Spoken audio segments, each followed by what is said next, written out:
नमस्कार दोस्तों और जय हिंद दोस्तों। इसके पहले के वीडियो में हमने कई तरह के मुहावरे पर पढ़ाई की, जैसे आंख पर मुहावरा, दांत पर मुहावरा, सिर पर मुहावरा, पेट पर मुहावरा आदि। आज की क्लास में हम हिंदी के कुछ प्रचलित प्रमुख मुहावरे पर पढ़ाई करेंगे। तो दोस्तों मेरे वीडियो को अंत तक जरूर देखिएगा। वीडियो पसंद आने पर लाइक और सब्सक्राइब करिएगा। तो चलिए अपनी क्लास में पढ़ते हैं। कुछ प्रचलित मुहावरे पढ़ते हैं। जैसे नंबर 1, अंगारे बरसना। जैसा कि नाम से समझ में आ रहा है कि अंगारे बरसना मतलब बहुत ज्यादा गर्मी पड़ना या फिर बहुत ज्यादा क्रोध करना। तो चलिए इसका अर्थ देखते हैं। इसका अर्थ है अत्यधिक गर्मी पड़ना।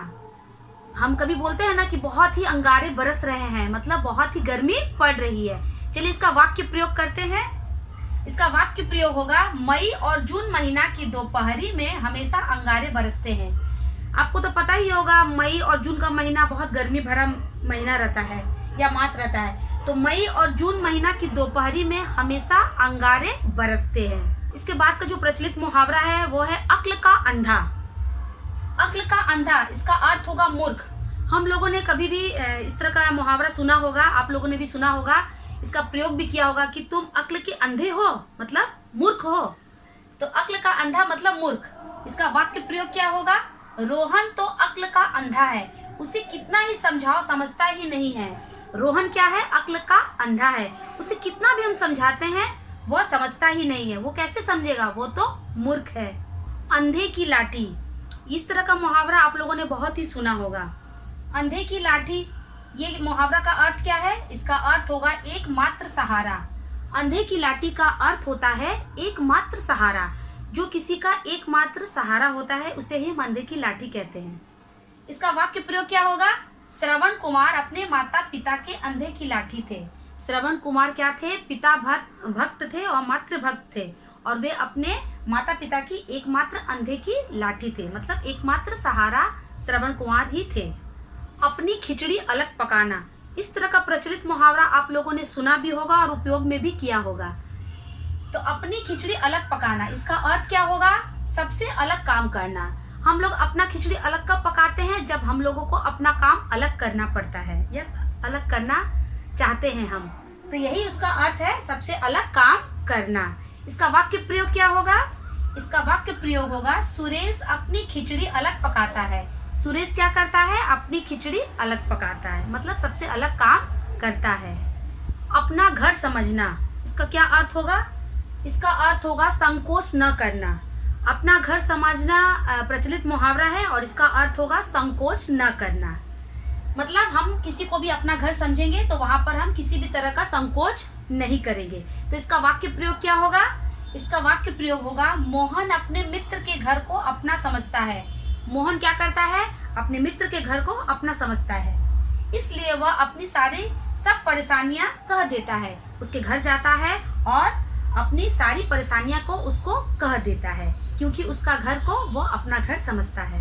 अपने पाँव में कुल्हाड़ी मारना, इस तरह का प्रचलित मुहावरा अक्सर हम लोगों ने सुना होगा।